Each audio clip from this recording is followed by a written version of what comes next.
nous avons effectivement 95% des écoles qui vont réouvrir, non pas la semaine prochaine, mais à partir de la semaine prochaine. Le plus grand nombre ouvrira jeudi 14 mai.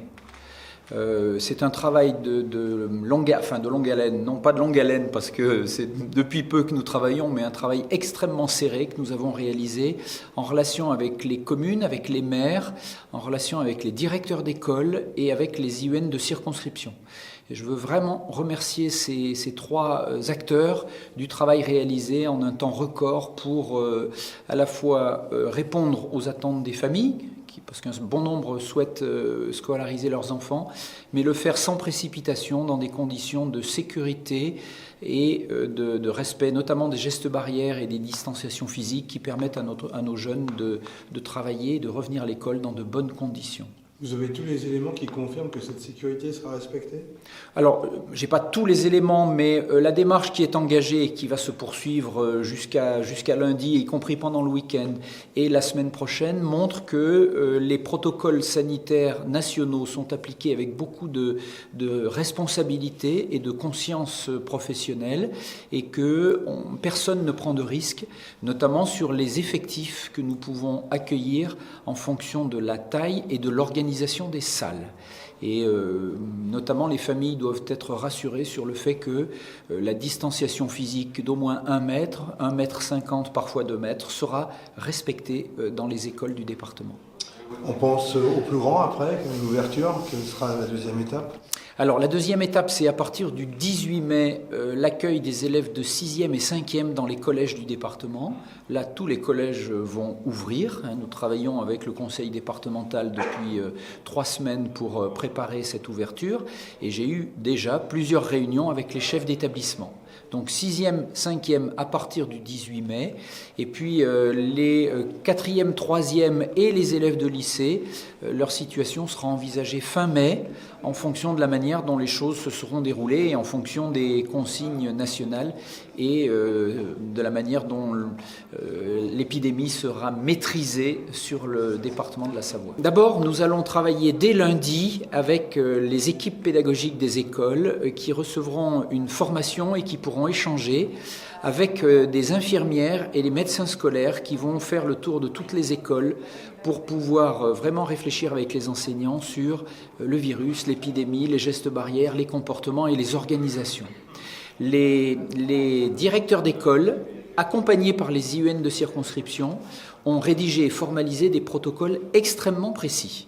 On a été un peu contraignant.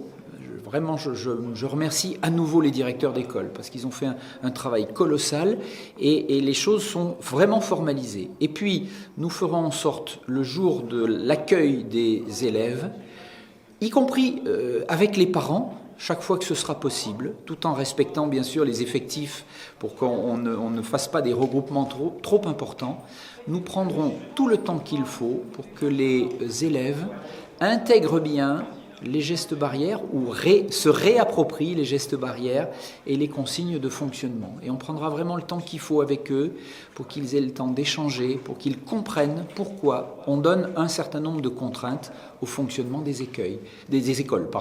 Et moi, je tiens beaucoup à cette question-là parce que je suis persuadé que le travail éducatif que nous allons faire avec les élèves, avec les parents, aura aussi des conséquences en matière de bien vivre ensemble au niveau social, dans la société.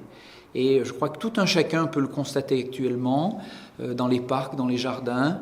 Il y a des moments où on se demande si tout le monde a bien compris que nous sommes en épidémie et en pandémie. Et donc le fait de refaire des actions éducatives avec les élèves, je compte beaucoup pour que ça nous aide dans d'autres cadres à bien vivre ensemble. On a une question sur les ULIS tout à l'heure. Comment ça se passe ? Est-ce que le fonctionnement a changé ?